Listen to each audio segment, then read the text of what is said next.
Laukiu, komandos už 10 minučių ateina, brainstorminsim, 5 valandas pasiskyrėm, kaip įgyvendinti naują projektą susijęs su kripto, kaip idėja.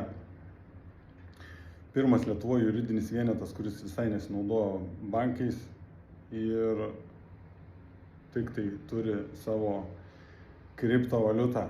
Kaip jums tokia idėja? Kaip jūs galvojate, įmanoma taip padaryti ar neįmanoma?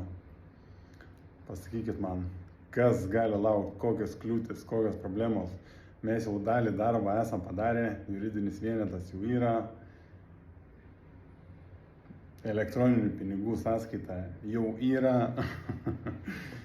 tik nežinom, kaip dabar reaguos buhalteriai, VMI, dar kol kas nežinom, kaip į tai reaguos teisiškai. Iš principo nėra nelegalu, tai neuždrausta, bet ir neapibrėžta. Įsivaizduojat, tai dabar būsim galvos skausmas ir buhalteriam, ir VMI. Tai va, stebėkit, pristatysiu toliau, apie ką šitas projektas, tai čia bus viena mūsų ekosistemos dalis. Ir jeigu viskas pavyks, bus labai gerai ir labai naudinga visai visuomeniai.